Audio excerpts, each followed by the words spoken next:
hadis tersebut, tetapi kerana kecintaan yang lebih hebat. Ada juga di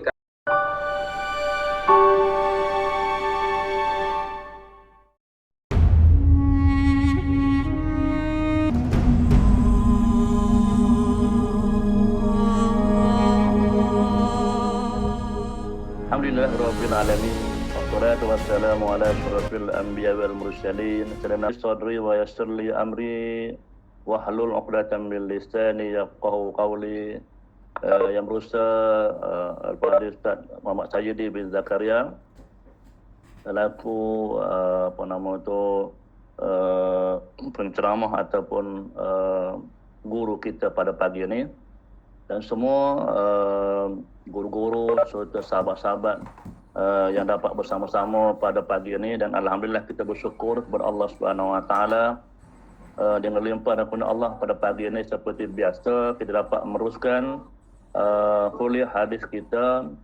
Menjemput dan mempersilakanlah Al-Fadhil Ustaz Sayyidi untuk menyambung kuliah kita pada minggu lepas. Majlis menjemput dan mempersilakan. Nampak Ustaz kami dah pun share screen kitab. Jadi saya tanpa membuang masa, saya menyerah dan mempersilakanlah Al-Fadhil Ustaz Sayyidi untuk memulakan kuliah hadis. Silakan Ustaz. Fadhil. Assalamualaikum warahmatullahi wabarakatuh. Dengar ke? Dengar. Alhamdulillahi rabbil alamin wa bihi nasta'in wassalatu wassalamu ala sayyidil mursalin sayyidina Muhammadin wa ala alihi wa sahbihi ajma'in. Rabbi shrah li sadri wa yassir li amri wahlul 'uqdatam min lisani yafqahu qawli. فإن أصدق الحديث كتاب الله وخير الحديث حديث محمد صلى الله عليه وسلم وشر الأمور محدثاتها وكل محدثة بدعة وكل بدعة ضلالة وكل ضلالة في النار أو كما قال صلى الله عليه وسلم. قال المصنف رحمه الله ونفعنا بعلومه في الدارين آمين يا رب العالمين. أخبرنا شيخنا الإمام الحافظ أبو البقاء خالد بن يوسف بن الحسن بن سعد بن الحسن بن المفرج بن بكر المقدسي النابلسي ثم الدمشقي.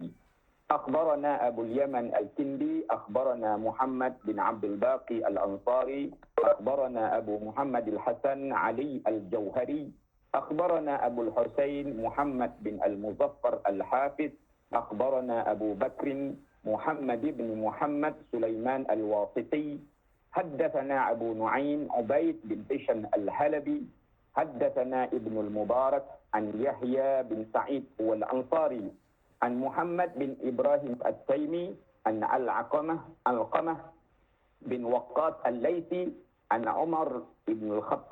عمر بن الخطاب رضي الله عنه قال رسول الله صلى الله عليه وسلم إنما الأعمال بالنيات وإنما لكل امرئ ما نوى فمن كانت هجرته إلى الله ورسوله فهجرته إلى الله ورسوله ومن كانت هجرته إلى دنيا يصيبها أو امرأة ينكهها فهجرته إلى ما هاجر إليه.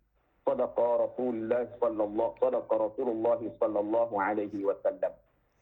Kita menyambung lagi perbincangan berkaitan dengan kitab Al-Azkar An-Nawawi. Kita berada pada fasal fil amri bil ikhlas wa husnin niyyah fi jami'il a'mal az-zahirat wal khafiyat. Kita dah baca ayat pada pertemuan lepas, iaitu ayat berkaitan dengan dia panggil ayat al-bab, dia panggil ayat yang berkait dengan bab ini. Imam Nawawi memulakan dengan ayat-ayat sebagaimana Imam Nawawi juga memulakan kitab Riyadhus Salihin dengan ayat-ayat ayatul bab, dia panggil ayat berkait dengan tajuk.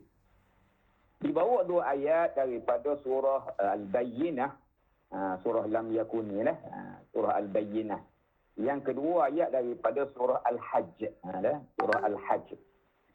Wa ma umiru illa liya'budullaha mukhlishina lahuddin hunafa. Kita baca dah dalam pertemuan yang lepas, tidak aku menyuruh kamu illa liya'budullah, melainkan beribadat kepada Allah mukhlishina lahuddin, secara ikhlas, lahuddin hunafa, secara tulus. Dan firman Allah Ta'ala, lan yanalallaha luhumuha, tidak sampai kepada Allah dagingnya, wala dima'uha, dan juga tidak sampai darahnya, yakni binatang korban. Walakin yanaluhu at-taqwa minkum, akan tetapi sampai kepada Allah, iaitu taqwa daripada kamu. Maknanya kedua-dua ayat ini Allah Subhanahu wa Ta'ala menyebut tentang perkara yang ada dalam hati. Perkara yang ada dalam hati iaitu mukhlisin, ikhlas. Yang kedua, taqwa. Ibadat yang sampai kepada Allah, yang dinilai oleh Allah ialah ibadat yang ikhlas. Maknanya amalan al-khafiyat. Amalan yang berada dalam hati, yang sembunyi. Ya, sebab tu hati dia sebut sebagai mautinul asrar, tempat rahsia. Tempat rahsia. Jadi hanya kita dengan Allah Subhanahu wa Ta'ala yang tahu perbuatan tu. Orang nampak belaka, kita buat tu, buat ni, orang nampak. Tetapi dengan Allah Subhanahu wa Ta'ala iaitu ikhlas. Begitu juga satu lagi disebut dalam ayat yang surah Al-Hajj itu taqwa. Taqwa ni pun bagai dalam hati. Bagai dalam hati atau sesuatu yang diterima oleh Allah Subhanahu wa Ta'ala. Yataqabbalu zalika wa yujza alaih. Yang diterima oleh Allah Subhanahu wa Ta'ala. Jadi dua ayat ini adalah berkaitan dengan ikhlas sebenarnya. Berkaitan dengan ikhlas. Ikhlas ini insya-Allah kita akan terangkan selepas daripada menghuraikan hadis yang dibaca tadi. Semua kita ambil maklum awal dululah. Oleh kerana tajuk kita tajuk niat. Niat yang ikhlas. Niat ni berada dalam hati, kemudian ada sifat kepada niat itu, iaitu disebut sebagai ikhlas. Niat ni dia panggil amalul qalbi, amal hati. Dicampur dengan satu lagi sifat kepada amalan hati, iaitu ikhlas. Niat yang ikhlas kita sebut. Jadi niat dalam bahasa Arab disebut sebagai, ta'rif dia, qasdus syai' muqtarinan bi fi'lih. Ini diterima pakai dalam kita mazhab Syafi'i apabila kita nak melakukan amalan itu. Apabila kita melakukan amalan, berserta dengan amalan itu disebut sebagai niat. Maknanya perbuatan yang disertai dengan dalaman atau disertai dengan hati. Itu dipanggil niat. Qasdu syai' muqtarinan bi fi'li. Mengqasadkan sesuatu, satu keinginan untuk berbuat sesuatu. Muqtarinan, disertanya buat. Itulah disebut sebagai niat. Dipanggil juga niat-niat ni sebagai ibadah. Niat adalah ibadah atau dipanggil ibadah maknawiyah. Itu nama kepada niat, ibadatun maknawiyah. Ya, kita berdua akad takbir ke apa semua sekali sujud bang itu dia panggil zahir. Ada zahiriyah ataupun yang zahir. Manakala niat tu dia panggil amal ibadat maknawi. Maknawi yang tak nampak dilihat di mata, ada di dalam hati. Itulah. Manakala ikhlas pula secara umumnya disebut oleh para ulama itqanul amal wa ada'uhu bi ihsan. Melaksanakan amalan itu dengan tekun, betul, dengan cara menekun ni betul-betul buat, wa ada'uhu bi ihsan, dan menunaikannya dengan baik. Ada disebut oleh para ulama ikhlas tu makna tasfiyatul amal, mensucikan segala amalan kita itu. Hak kita buat takbir ke ni, kita fokus kepada sembahyang, mudah nampak. Sembahyang, akad takbir, sujud, rukuk, apa semua sekali itu tasfiyatul amal, semua tu disucikan dengan lillah. Sebab tu kita membiasa tersebut apabila dalam niat tu ada di hujung lillahi ta'ala, lillahi ta'ala. Okay? Antara perkara yang sunat disebut tu lillahi ta'ala, supaya kita sentiasa ingat kepada Allah Subhanahu wa ta'ala. Jadi dua ayat itu menjelaskan bahawa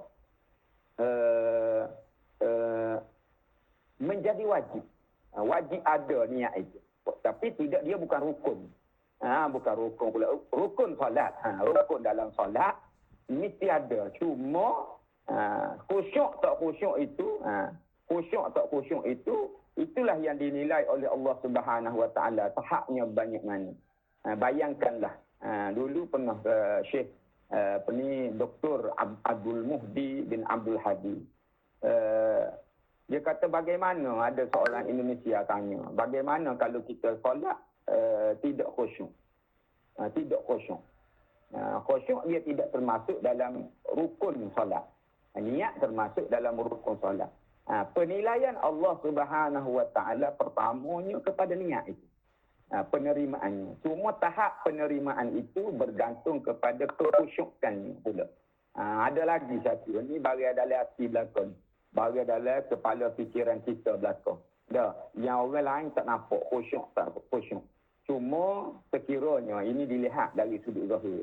Biasanya apabila khusyuk, disebut idza khasha'atil jawarih la khasha'atil qulub. Sekiranya khusyuk anggota badan.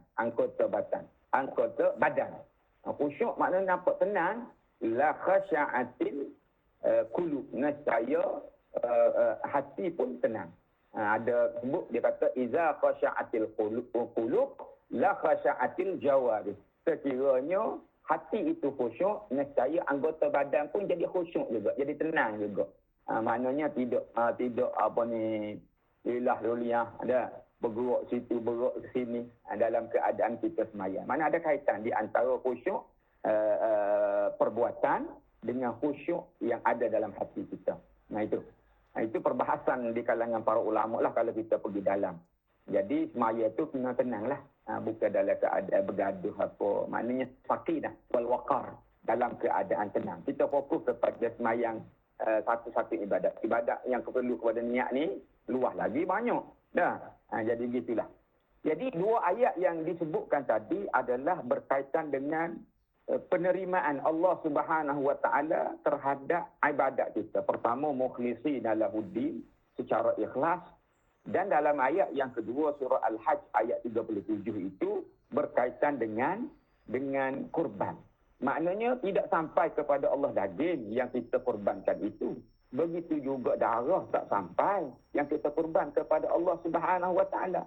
Walakin yanaluhu taqwa minkum, akan tetapi sampai takwa daripada kamu. Kerana apabila kita beribadat kurban, maknanya kita mematuhi perintah Allah Subhanahu wa taala. Salah satu daripada patuh perintah Allah Subhanahu wa taala iaitu berkurban ataupun melakukan udhiyah disebut. Itu takwa, sebab patuh perintah Allah. Dia takwa ni kalau nak diterjemahkan ataupun nak ditakrifkan sangat banyak takrif. Sangat banyak takrif. Cuma Ambonya suka kepada dua takrif yang dikemukakan oleh para ulama dan disebut oleh sahabat Nabi SAW, iaitu Ubay bin Ka'ab dan Sayyidina Ali. Itu ulama meriwayatkan daripada kata kedua-dua sahabat Nabi SAW. Dia kata antaranya Sayyidina Ali bin Abi Talib disebut katanya at-taqwa itu apa? Apabila orang tanya Sayyidina Ali apa itu takwa? Takwa dia kata al-amalu bit-tanzil, beramal dengan apa yang disuruh oleh Allah Subhanahu wa taala dalam Al-Quran. Dia kata al-khawfu minal jalil, takut kepada Allah Subhanahu wa taala itu takwa. Dia bagi empat. War-ridha bil qalil, dan redha dengan perkara yang sedikit. Kita ni banyak redha lah, kalau sedikit ni tak berapa nak redha. Orang yang bertakwa ialah orang yang redha dengan benda yang sedikit. Kemudian yang keempat kata Sayyidina Ali, takwa iaitu al-isti'dad yaumir rahil, orang yang bersentiasa bersedia untuk hari pergi. Hari pergi. Hari pergi mana hari kematian. Itu orang bertakwa. Itu yang disebut oleh Sayyidina Ali. Jadi kita biasa dengar kalau khutbah Jumaat, ittaqullah, bertakwalah kamu kepada Allah. Itu pun betul. Yang disebut oleh Iman dengan melakukan apa yang disuruh dan meninggalkan apa yang dilarang. Itu juga takwa. Okey. Manakala yang kedua kata daripada Ubay bin Ka'ab, seorang sahabat Nabi SAW yang istimewa. Dan surah Al-Bayyinah ni dikatakan diturunkan dan dibaca oleh Nabi kepada Ubay bin Ka'ab. Dan beliau salah seorang daripada penulis wahyu Nabi SAW. Ubay bin Ka'ab apabila menyebut tentang takwa, setelah ditanya oleh Amirul Mukminin Umar ibn Khattab radhiyallahu anhu. Umar sangat menyanjungi orang-orang yang ada orang panggil Nabi akui kehebatan mereka atau keilmuan mereka. Antaranya Ubay bin Ka'ab. Sayyidina Umar pernah bertanya Ubay bin Ka'ab, "Ya Ubay, mat taqwa? Apakah takwa wahai Ubay?" Kata Ubay bin Ka'ab, dia kata, dia tak jawab terus. Dia tanya balik kepada Amirul Mukminin, "Ya Amirul Mukminin, wahai Amirul Mukminin, pernahkah tuan hamba berjalan di jalan yang ada duri?" Kata Umar ibn Khattab, dia kata, "Ya, pernah berjalan di jalan yang ada duri." Kata Ubay, "Bagaimana tuan hamba berjalan di jalan yang ada duri?" Kata Umar, "Sudah tentu aku cermat, berhati-hati supaya kaki aku tidak terpijak duri." Maka kata Ubay bin Ka'ab, itulah takwa. Itulah takwa. Iaitu berhati-hati dalam melaksanakan sesuatu, dalam melakukan sesuatu supaya tidak terpijak. Jalan molek-molek, mana pijak, jalan molek-molek. Nama jalan tapi pijak duri. Itulah takwa, berhati-hati supaya tidak terpijak duri. Maknanya disebut duri itu perkara-perkara yang diharamkan oleh Allah Subhanahu Wa Taala. Tempat yang dipijak itu yang tidak berduri adalah tempat yang halal. Itulah kehidupan kita yang dilalui. Satu jawapan yang sangat bagus oleh dua orang sahabat Nabi, iaitu Sayyidina Ali bin Abi Talib dan Sayyidina Ubay bin Ka'ab radhiyallahu anhuma. Jadi qala Ibnu Abbas, berkata Ibnu Abbas setelah disebutkan dua ayat tadi, qala Ibnu Abbas radhiyallahu anhuma ma'nahu walakin yanaluhu niyyat. Dua-dua yang diterima oleh Allah Subhanahu Wa Taala, maksud takwa dalam ayat tu, maksud niat dia. Apakah niat dia berkorban? Ini ada sejarah sebenarnya. Pada zaman Nabi SAW,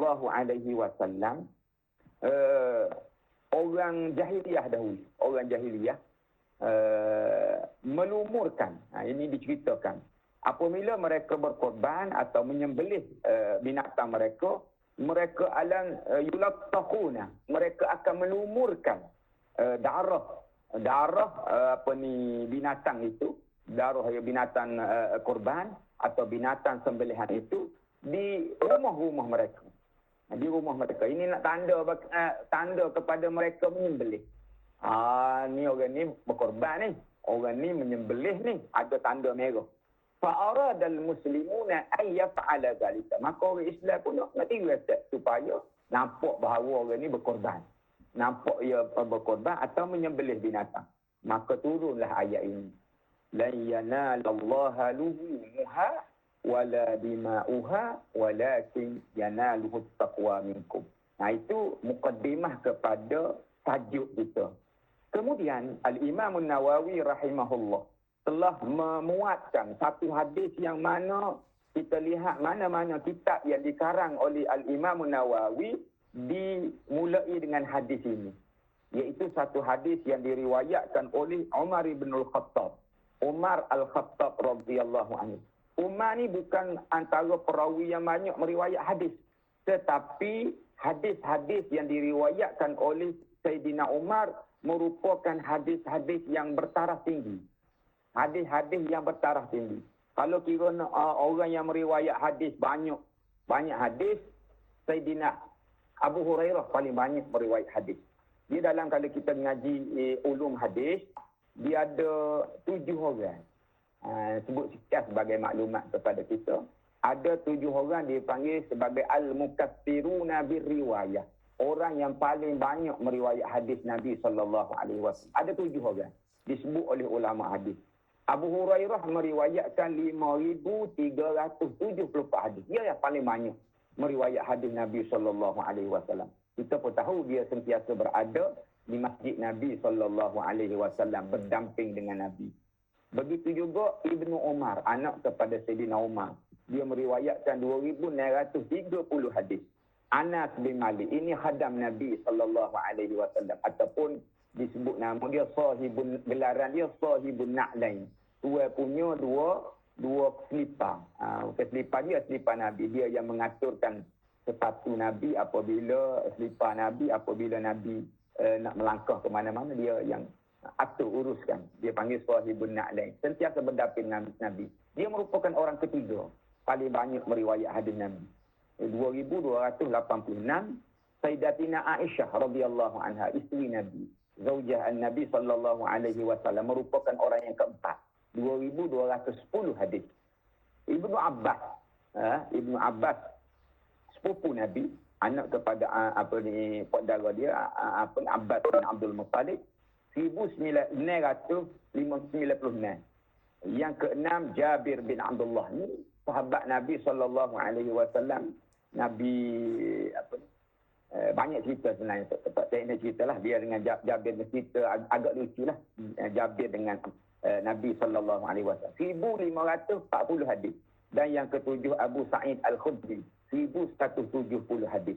Ini 7 orang ini merupakan perawi-perawi yang banyak meriwayat hadis daripada Nabi sallallahu alaihi wasallam.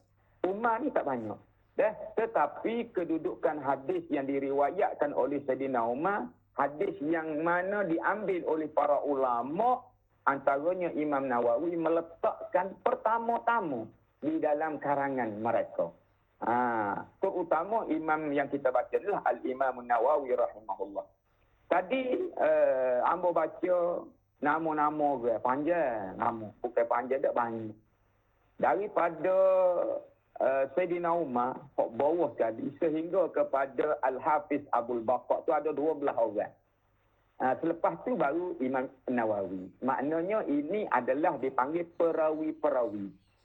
Orang yang meriwayatkan, narrated hadis daripada baginda Nabi sallallahu alaihi wasallam sampailah kepada Imam An-Nawawi. Cuma nak rayaknya kali ni dia sebut sanad yang panjang. Sanad yang banyak. Nanti dalam hadis-hadis lain dia kejar. Sebagaimana kita dah sebut dalam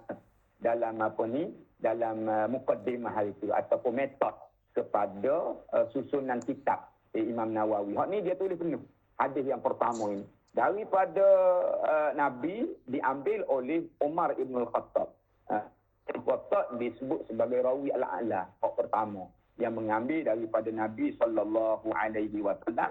Sehingga selepas tu siapa lah, tak baca semulalah nama-nama tu sampai kepada guru kepada Imam Nawawi, iaitu nama kunyah dia Abu Al-Baqaq, Khalid bin Yusuf bin Al-Hasan. Itulah Al-Bukhari mengambil dari Bukhari. Imam Nawawi mengambil daripadanya. Jadi hadis ini hadis yang sangat istimewa, yang diriwayatkan oleh sahabat yang antara yang dekat dengan baginda Nabi sallallahu alaihi wasallam, iaitu Umar bin Al-Khattab. Jadi kita terjemah sedikit atau hurai sedikit berkaitan dengan Umar bin Al-Khattab, perawi yang meriwayatkan hadis. Biasalah dalam mana-mana kitab dia akan terjemah. Kalau nak hurai kepada rawi yang pertama. Rawi yang pertama iaitu di kalangan sahabat Nabi sallallahu alaihi wasallam. Kalau tidak sahabat Nabi, dia akan jadi terputus. Misalnya tabi'in, macam mana dia boleh ambil dengan Nabi? Jadilah kedudukan hadis tu jadi lain. Tapi ini sahabat, memang betul lah sebab dia bersama dengan Nabi sallallahu alaihi wasallam. Sahabat ini kalau kita nak ta'rifkan dalam ilmu hadis, sahabat ialah man laqiyan Nabi sallallahu alaihi wasallam mu'minan bihi wa mata 'alal Islam. Itu ringkas yang disebut oleh para ulama hadis secara umum, man laqiyan nabi, sesiapa yang bertemu dengan Nabi sallallahu alaihi wasallam, mu'minan bihi, beriman dengan dia, wa mata 'alal Islam, dan mati dalam Islam. Itu takrif secara umum kepada sahabat, mesti bertemu dengan Nabi sallallahu alaihi wasallam.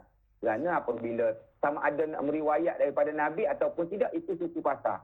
Yang penting dia bertemu dengan Nabi sallallahu alaihi wasallam, mukminan bihi, dia beriman kepada Nabi, wa mata 'alal Islam, dan mati dalam keadaan Islam. Kerana ada orang yang beriman dengan Nabi tetapi tidak bertemu dengan Nabi. Dia kategori dia tabi'in kabir, dia panggil tabi'in besar. Antaranya Uwais Al-Qarni. Uwais Qarni disebut sebagai tabi'in. Dia duduk zaman Nabi tetapi tidak bertemu dengan baginda Nabi sallallahu alaihi wasallam. Itu nama yang boleh disebutlah, yang disebut oleh para ulama. Jadi Umar Ibn Khattab radhiyallahu anhu, Nabi memberi gelaran kepada dia. Kannahu Nabi sallallahu alaihi wasallam Aba Hafsin. Aba Hafsin, bapa singa. Dia Asad, Hafs mana singa. Kenapa? Li kamali syaja'atihi, kerana sangat berani, sempurna keberanian dia. Itu. Dan Amirul Mukminin itu gelaran semasa dia menjadi khalifah lah. Umar dipanggil orang yang khalifah yang pertama yang membawa gelaran Amirul Mukminin semasa jadi khalifah. Sebelum ni ada dah nama Amirul Mukminin ni atau gelaran ini, cuma diberikan kepada orang panggil apa, ketua turus tentera, iaitu Abdullah ibn Jahsh. Pernah dihantar oleh Nabi sallallahu alaihi wasallam dalam satu sariyah. Sariyah ni bukan perang besar lah, sebagai macam pengintip untuk pergi berperang juga, iaitu Abdullah bin Ibn Jahsh, digelar Amirul Mukminin, tapi bukan khalifah. Khalifah yang membawa gelaran Amirul Mukminin yang pertama iaitu Umar Ibn Khattab radhiyallahu anhu. Jadi apa yang diriwayatkan oleh Umar daripada Nabi sallallahu alaihi wasallam, hadis yang kita baca tadi, iaitu innama al-a'malu binniyat, sesungguhnya setiap amalan itu dengan niat. Kalau kita lama dia terjemuh dengan makna innama tu hanya sanya. Jadi dulu kita berfikir juga, rupa-rupanya orang dulu, kitab-kitab Jawi lama dia terjemuh tu memang sangat menepati. Jadi kita nak baca hari ni tu tak apa-apa sedap lah. Hanya sanya. Kita berbuat sesungguhnya apa dia je. Biasanya sesungguhnya dia inna saja. Taukid. Taukid juga. Penegas dia panggil. Taukid. Innama ni hanya sanya, terjemahan lama. Hanya sanya amalan-amalan itu dengan niat. Innama sangat penting dalam ayat. Innama sangat penting dalam ayat. Sebagaimana kita sebut, dia panggil kalau dalam ilmu balaghah dia panggil takhsis, mengkhususkan. Ini sesungguhnya amalan dengan niat ni khusus. Kena amalan itu kena ada niat. Itu maksudnya. Dalam ayat Quran sebut innama yakhshallah min ibadihi al-ulama. Hanya yang takut kepada Allah Subhanahu wa taala di kalangan hamba-Nya ialah para ulama. Orang-orang ulama. Itu disebut dalam apa ni? Dalam ayat. Jadi ini dipanggil ayat takhsis kalau kita jumpa dalam Al-Quran. Banyak sebenarnya ayat-ayat takhsis ini. Seperti mana kita sebut sebelum ni, kalimah thayyibah iaitu la ilaha illallah, itu pun takhsis. Dia panggil la nafi dan illa tu kecuali, itu dia panggil isbat. Itu juga mengkhususkan ketuhanan itu hanya kepada Allah Subhanahu wa taala. Begitu juga innama, begitu juga pembalikan ayat iyyaka na'budu wa iyyaka nasta'in pun sama. Sebenarnya na'budu iyyaka nasta'in iyyaka, ayat biasa, tapi diterbalikkan dia jadi khusus, hanya dia panggil. Ini penting sebenarnya dari sudut bahasa kalau kita belajar, supaya kita kata terjemuh pada pertemuan yang lepas ada sebut dah, tak ingat. Iaitu nasi saya makan. Dah, dengan saya makan nasi. Kalau saya makan nasi boleh jadi campur muka lain lagi. Tapi nasi saya makan, nasi ialah tak makan muka lain dah. Itu. Jadi pun sama. Innama al-a'malu binniyat. Sesungguhnya setiap amalan itu dengan niat. Jadi mengapakah? Ini perbahasan bahasa. Amal digunakan oleh baginda Nabi SAW. Ulama kata sangat menepati. Ungkapan Nabi ni memang ungkapan wahyu. Dah, Nabi tak bercakap kat saya, wa ma yantiqu 'anil hawa in huwa illa wahyun yuha. Sebab itu kata-kata Nabi jawami al-kalim. Dia adalah orang panggil komplit lah. Dia bercakap ni. Kalau kita kaji-kaji pun komplit. Nabi tak kata innamal af'al. Tidak hanya hanya sesungguhnya perbuatan. Dia guna amalan. Sebab amalan ni dia ada dua jenis. Satu amalan kita sebut amalan hati, dan amalan perbuatan. Dia juga termasuk perkataan. Itu amalan. Kalau kita sebut perbuatan, dia boleh jadi kita nampak kepada kita berjalan, membaca, kita memasak, kita menunggang, apa semua sekali. Tapi apabila sebut amalan, dia ada kait belaka tu. Amalan hati, amalan mulut bercakap tu, mulut lisan dia panggil. Kemudian amalan jawar, anggota badan. Dia merangkumi. Sebab fayadkhulu fihi al-aqwal, dan dia termasuk juga dengan kata-kata. Sebut amalan termasuk kata-kata. Wa harakatil badan, segala pergerakan badan kita lah. Itu dia wa utira orang panggil dilebihkan penggunaan perkataan amalan daripada perbuatan. Kalau perbuatan af'al dalam bahasa Arab. Jadi sesuai dan memang menepati. Sesuailah. Sebab ucapan ini pun baginda Nabi SAW. Wa inna ma likulli imri'in ma nawa. Hanya sesungguhnya bagi setiap orang itu apa yang dia niatkan. Jadi seseorang itu akan dibalas oleh Allah Subhanahu wa taala. Ma nawa, melalui apa yang dia niatkan. Wa inna ma likulli imri'in ma nawa. Apa yang dia niatkan. Maka perinciannya disebut dalam hadis juga sambungan dia. Ini perincian kepada pembalasan Allah.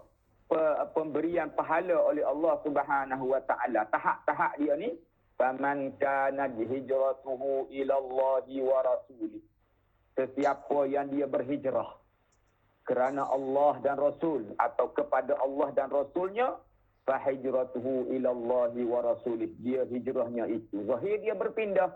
Berpindah kerana apa? Kerana Allah. Maka dalam hatinya kerana Allah, maka dia dapat daripada Allah Subhanahu wa taala. Itu hak yang dinilai oleh Allah Subhanahu wa taala. Wa man kanat hijratuhu, sesiapa yang hijrahnya ila dunia, kerana dunia, kerana keduniaan, yusibuha, yang dia inginkan, apa-apa sahaja yang dia inginkan daripada keduniaan, tujuan dia buat suatu perkara itu, awim mara'atin, ataupun kerana perempuan. Itu secara umum, apa-apa saja. Awim mara'atin yang kihuha, ataupun kerana perempuan yang ingin dinikahi. Dia berhijrahnya kerana perempuan yang ingin dinikahi. Ini khusus. Ini dikhusus berlaku di zaman Nabi SAW. Ada seorang muhajir, dia panggil muhajir Ummu Qais. Muhajir orang berhijrah, hijrah Madinah juga. Dia hijrah, tapi dia ada niat lain. Iaitu seorang lelaki, tidak disebut dalam riwayat siapa namanya, yang telah bertunang, meminang seorang perempuan, yuqalu laha Ummu Qais, yang bernama Ummu Qais. Fa'abat an tatazawwajahu. Perempuan itu tidak mahu berkahwin dengan lelaki tersebut sehingga dia berhijrah. Kena hijrah dulu baru boleh kahwin dengan dia. Jadi fahajara, maka berhijrahlah lelaki tersebut. Jadi niat dia hijrah tu kerana nak berkahwin dengan perempuan itu. Fakunna nusamihi, dan di kalangan para sahabat Nabi menyebut bahawa gelaran kepada lelaki itu muhajir Ummu Qais. Biasalah di kalangan para ulama dia tak masukkan nama-nama orang lelaki seperti itu. Tapi kalau kita kaji tahu nama dia. siapa? Kaji hadis siapa? Di kalangan para sahabat Nabi dia melindungi. Maknanya sebagai apa ni orang panggil adab lah kepada sahabat, dia lindungi nama. Dia hanya panggil sebut Muhajir Ummu Qais. Tak panggil nama. Itu. Muhajir, orang berhijrah kerana Ummu Qais.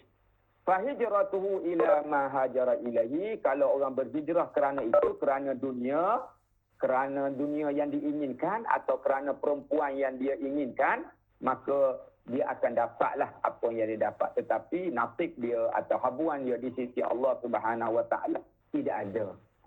Jadi tak salah dia nak hijrah, tapi nasib ataupun habuan di sisi Allah Subhanahu Wa Taala tidak ada bahagian dia. Hadza hadisun muttafaqun alaih ala sihhatihi. Hadis ini merupakan hadis yang diittifaq, disepakati oleh para ulama hadis tentang kesahihannya.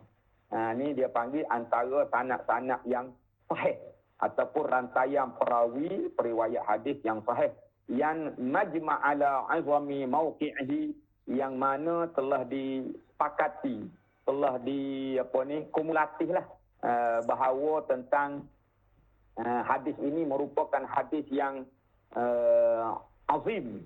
Azim ni bahasa Melayu kata agung, ataupun orang putih kata Greek lah. Antara hadis yang Greek yang agung. Kedudukan dia tinggi, sangat tinggi.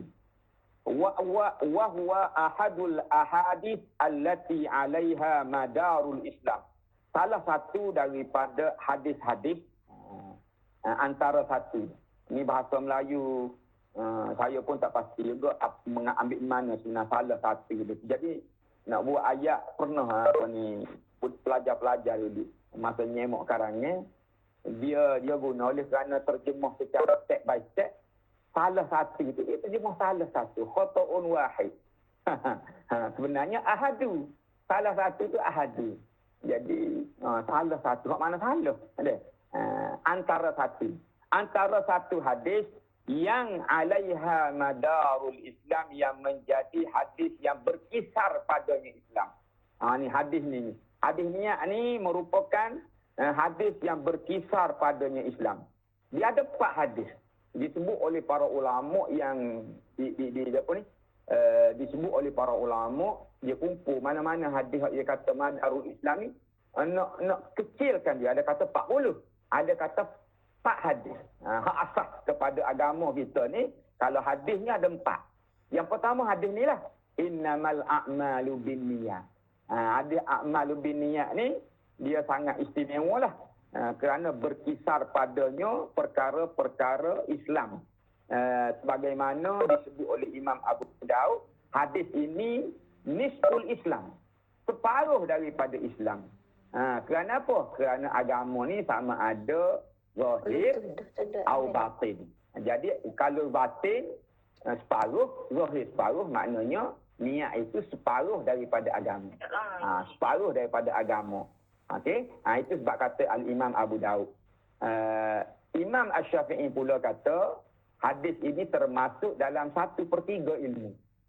1/3 ilmu. Sebab ilmu ni ada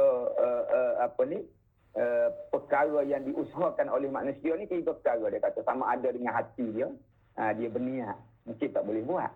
Ada yang disebut oleh lidah dia, ada yang dibuat oleh anggota dia. Jadi kalau bagi 3 tu, satu daripada hati, 1/3. Ni kata Imam Syafi'i. Jadi orang-orang hebat ni dia menilai banyak perkara dia.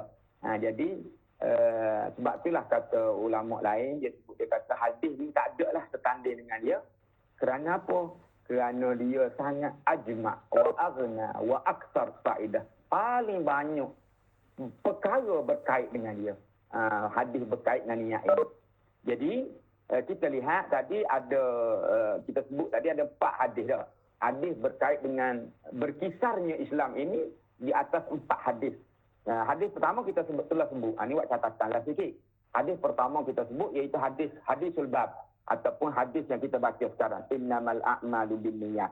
Hadis yang kedua yang menjadi orang panggil berkisar Islam, iaitu hadis ada dalam hadis 40. Hadis berkaitan dengan inna ahadakum yajma' fi batni ummihi 40 yawman nutfah. Hadis tu. Iaitu seseorang kamu berada dalam perut ibu dia, dikumpulkan dalam perut ibunya 40 hari dalam keadaan mani. Kemudian 40 hari lagi dalam keadaan darah. Dalam keadaan alaqah. Kemudian jadi mudrah, jadi daging. Kemudian selepas daripada itu ditiupkan roh. Maknanya dalam tempoh 40 120 hari. Itu juga hadis merupakan hadis yang berkisar padanya Islam. Panjang hadis tu, tak baca penuh lah. Tak baca penuh. Dia berkait dengan rezeki kita, berkait dengan ajal, berkait dengan dia panggil kematian lah. Kematian kita ada 4 perkara, yuktabu, ditulis, dicatatkan oleh Allah Subhanahu Wa Taala. Hadis yang ketiga juga ada dalam hadis 40 yang dikumpulkan oleh Imam Nawawi, iaitu hadis al-halalu bayyinun wal haramu bayyinun wa bainahuma umurun mushtabihat. Itu hadis tu, iaitu yang halal itu adalah nyata, yang haram adalah nyata. Itu perkara yang berkisar dalam kehidupan kita atau berkisar dalam agama kita, madaral Islam. Yang keempat hadis man ahdatsa fi amrina ma laysa minhu fahuwa raddun. Iaitu sesiapa yang melakukan sesuatu yang baru dalam perkara agama. Amrina makna dalam perkara agama, buat satu cara ibadat yang baru atau apa saja yang berkait dengan agama. Bukan berkait dengan teknologi apa ni, berkait dengan agama. Bukan baik pembaharuan dalam kehidupan dunia, tak ada masalah. Dalam agama, ma laisa minhu, yang tidak ada kaitan dengan agama. Tidak ada kaitan dengan agama, fahuwa raddun, iaitu sesuatu yang ditolak. Hadis, 4 hadis tadi yang kita baca, bermula dengan hadis yang kita baca pada hari ini, innamal a'malu binniyat, merupakan hadis yang dalam lingkungan Islam, yang berkisar padanya Islam. Itu disebut. Maka termasuklah hadis kita ini.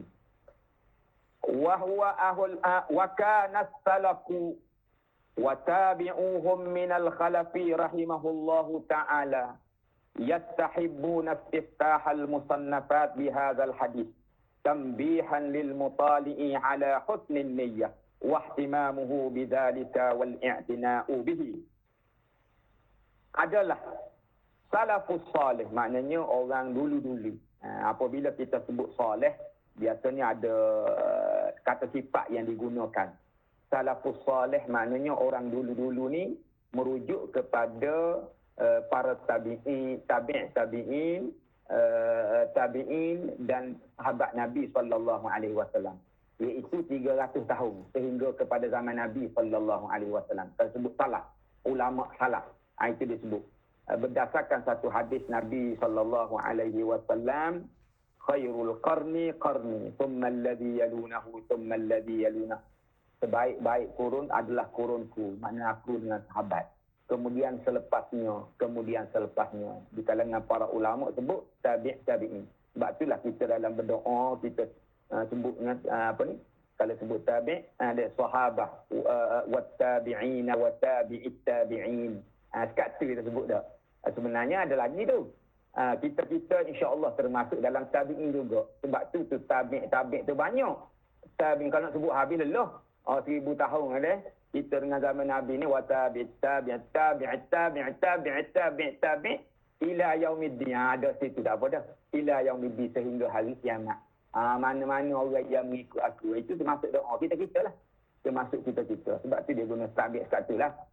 Tidak habis, lambat nak boleh habis doa kita dah. Dia main bek dah.